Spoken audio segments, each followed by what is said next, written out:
The backup camera. My car sensors were screaming. The dashboard screen showed solid red bars, indicating an object was less than 6 inches from my bumper. But when I looked in the rearview mirror, the driveway was completely empty. It was 2:00 a.m., the kind of rural darkness that feels heavy, like it's pressing against the glass. I was parked at the top of my driveway, surrounded by woods. No streetlights, just me and the hum of the engine. I shifted into reverse to straighten out. That's when the chaos started. Beep, beep, beep, beep. The proximity alarm was deafening in the quiet cabin. I slammed on the brakes, heart jumping into my throat. I assumed I was about to hit a tree or a deer. I checked the rearview mirror. Nothing, just gravel and black air. I checked the side mirrors. Clear. Stupid sensors, I muttered, exhaling. I looked back down at the dashboard screen to clear the alert. I stopped breathing. On the screen, bathed in the sickly greenish glow of the night vision camera, was a man. He was standing directly behind the trunk. He was so close that his stomach was pressed against the lens. He wasn't moving. He wasn't blinking. He was just standing there staring into the camera, staring right at me.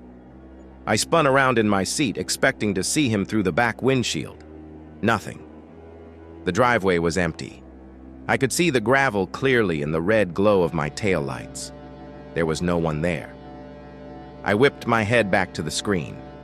He was still there, but he had moved. He was leaning in now. His face filled the entire display. It was a distorted grayscale nightmare. His skin looked wet.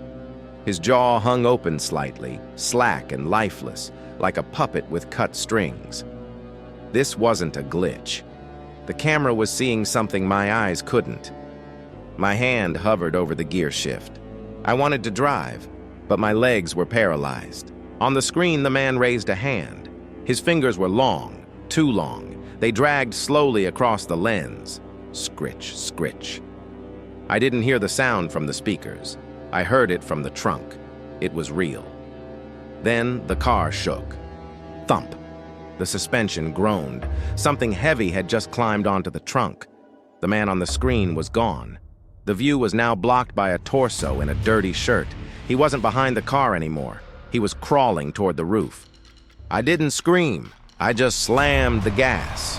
I tore through the grass, tires spinning, throwing gravel everywhere. I didn't look in the mirror. I didn't look at the screen. I just drove. I did 80 miles an hour down those winding back roads until I hit the lights of a 24-hour gas station. I sat under the bright fluorescent lights for an hour before I got out.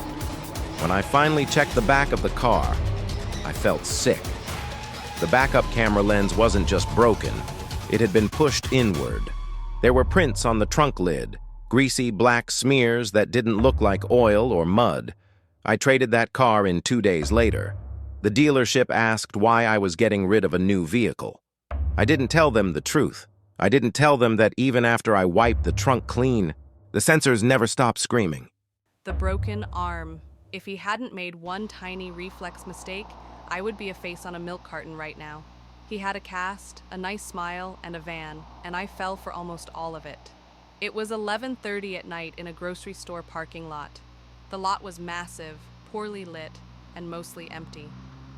I was loading bags into my trunk, rushing because the silence felt heavy. "Excuse me?" The voice came from right behind my ear. I spun around, keys clutched in my fist.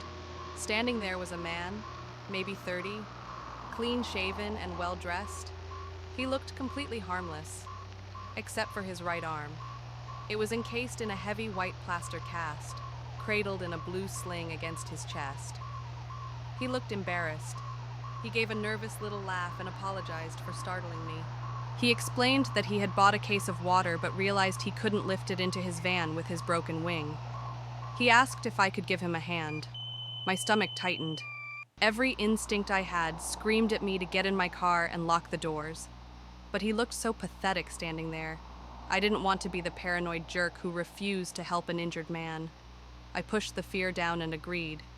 He pointed to a white cargo van parked way at the back of the lot, completely shrouded in darkness. We started walking, Every step took us further from the store entrance and deeper into the shadows. He chatted the whole way, trying to be charming. He asked where I lived, what I studied. I gave him nothing but one-word answers, keeping a few feet of distance between us. When we reached the van, I saw the case of water sitting on the asphalt next to the sliding side door. He thanked me, saying I was a lifesaver, and reached into his pocket for his keys with his good left hand. Then, it happened. He fumbled the keys. They slipped out of his fingers and fell toward the pavement. Without thinking, pure reflex took over. His broken right arm shot out of the sling. It moved with the speed of a striking snake. He snatched the keys out of the air before they even hit the ground. He froze. I froze. He looked at the keys in his right hand. Then he looked at me. The charming, embarrassed smile vanished instantly. His face went blank, cold, dead. "Get in the van." His voice was different now. It was deep and commanding. He hit the unlock button and slid the door open. Inside, there were no seats, just a bare metal floor covered in plastic tarps and a roll of duct tape sitting near the wheel well. I didn't scream. I didn't ask why. I dropped my bags and ran for my life. He didn't limp. He lunged.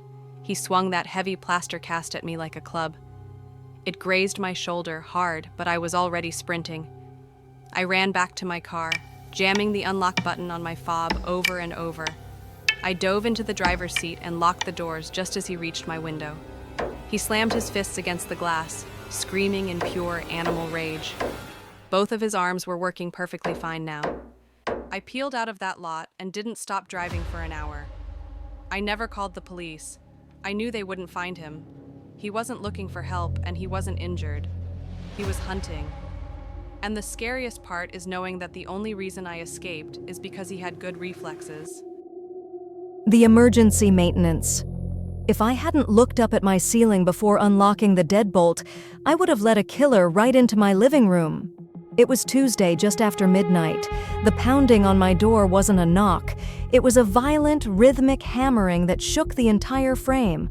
I looked through the peephole. A man in a generic gray work shirt was standing there, shifting his weight, sweating, looking absolutely terrified. "Management, open up! We have an emergency!" His voice was cracking with panic. He screamed that the unit above me had a burst pipe. He said water was pouring into the walls, and if I didn't let him in to shut off the main valve, my ceiling was going to collapse. He was convincing. The panic felt real. I reached for the lock, my hand shaking, ready to save my apartment from a flood. I touched the cold metal of the deadbolt. But then, I froze. I looked up. If water was pouring down hard enough to collapse a ceiling, there should be stains, there should be dripping, there should be the sound of rushing water. My ceiling was bone dry. The white paint was perfect. The apartment was dead silent. I looked back through the peephole. The man had stopped panicking. He wasn't looking at the ceiling or the walls. He was staring intensely at the lock, his hand hovering over the handle, waiting for the click. The sweat on his face wasn't from stress. It was from anticipation. "I don't see any water," I said. "Use your master key." The silence on the other side was sudden and heavy. He didn't check his pockets. He didn't argue. His face changed.